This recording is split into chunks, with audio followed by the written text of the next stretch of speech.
Since I reviewed fewer games this year, obviously there's not as many to choose from for this list. But even so, there was still enough to make a list of 5, and bring back some bad memories. So anyway, let's get into it. Top 5 worst games I reviewed in 2014. Number 5 on the list is Tag and Dragon for the NES. This is one of those games that is just stupid right across the board. Even the concept is fucking ridiculous. Tagging dragons? I'd like to meet the asshole who thought that would be a good idea for a game. I mean, just look at this title. The graphics look like a Navajo spackle job from somebody who's suffering from rainbow-colored dysentery. Not to mention that these controls are extremely unresponsive. Oh yes, and there's also the god-awful sound effects and music.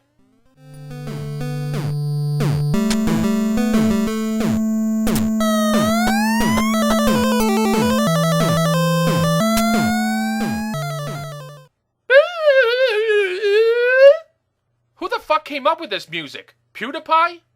Because it just sounds that annoying. Basically, Tag and Dragon is just another stink bomb from Saturn and Color Dreams. Number 4 is James Bond 007 for the Commodore 64. And here we have yet another oozing pustule on the James Bond license. The problems with this game are so myriad that I hardly know where to begin. But how about this? Instead of one button to jump the car, they give you like fucking 80. Yeah, because who wants simple controls, right? And not only is the jumping total shit, the fucking gameplay is boring as hell. You drive around this area that I think is supposed to be the desert outside Las Vegas. But it looks more like a fucking bombed out version of the moon or Mars. Usually deserts have golden sands and dunes, and they don't look like the fucking apocalypse. Oh yes, and what is your great mission in this game? Well, you jump over pits and shoot useless bullets at satellites. Whoop-dee shit. Call me crazy, but I expect just a little bit more out of a game featuring the world's greatest fictional secret agent. To sum up, let me put it this way. This game isn't 007. It's 00 ass! Number 3 is Alf for the Commodore 64. You play as Alf, or should I say Alf's head. Yes, his fucking head. They couldn't let you play as his whole body. Oh no, that would be asking for too much. If they ever made a sequel to this piece of shit, they'd probably have you play as Alf's dick. Anyway, you have to go through another maze like in Tag and Dragon and collect items to build Alf's spaceship.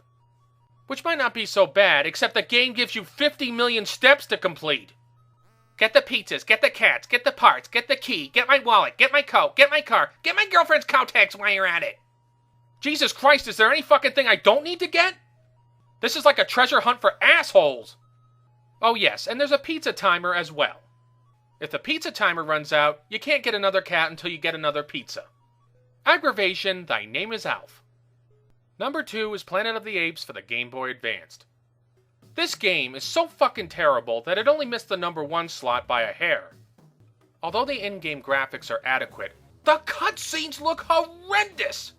They are so ugly and lifeless that it makes me want to puke just looking at them. And the controls are just unreasonably complicated. Like say you want to attack an enemy on a cliff. You have to climb slowly up the cliff and draw your weapon with one button and then attack with the other. And typically by that time your ass is grass. Worse still, the levels are so monotonous as to be stultifying. Every level not only has the same annoying music, it also has the same annoying task. And what is that task, you might ask? Collecting flags. Yes, that was the best they could do with Planet of the Apes. Collecting flags. Seriously? They couldn't give you anything else to do? Oh yeah, that's right, you also activate a bridge. Be still, my beating heart. Oh, and let's not forget that you also chop down cacti with your knife and kill billy goats and bears.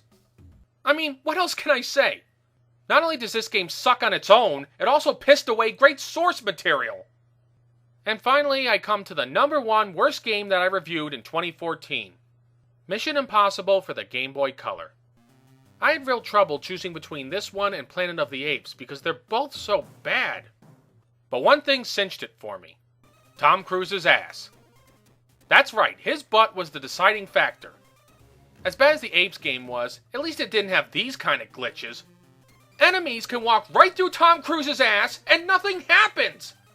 How do you let shit like that slide? Plus, the enemy AI is astoundingly retarded. I mean, look at this. You can walk past 2 enemies without being detected. Whoever programmed this game must have been suffering from tertiary syphilis. That's the only explanation I can come up with. And then there are these fucking minefields. If you so much as fart in the direction of one of these mines, you're gonna blow up. And then the game has the nerve to give you a mine detector that has the range of a poppy seed. Perhaps the worst thing of all, though, is that they ruined the Mission Impossible theme.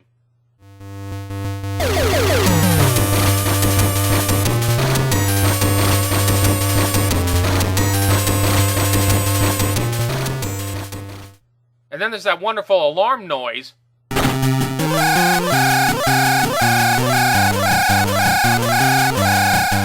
The game has so many glitches and is so aggravating to play that I really just can't understand why they released it as is. Was this like some big joke on their part, or were they really just that incompetent? I hope it's the former, I really do, because if it's the latter, oh boy. I have one last dishonorable mention. The world is not enough for the Game Boy Color. Although I only reviewed the game's last level, it has some of the worst jumping I've ever seen in any game. You can't even make the simplest jumps in the world. Hell, you can't even jump straight up onto a platform. Oh yeah, and there's no final boss battle, and you only get one ending screen that says victory. Gee, thanks.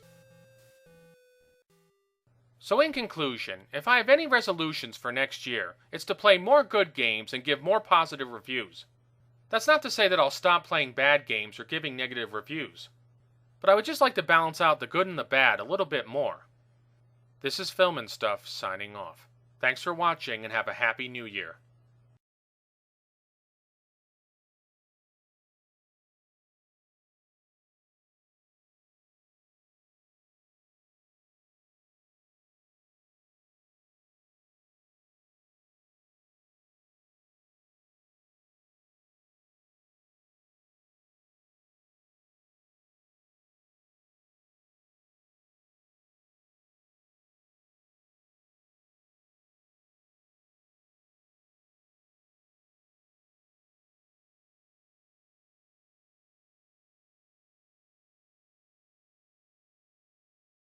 If they ever made a sequel to this piece of shit, they'd probably have you play as Alf's dick.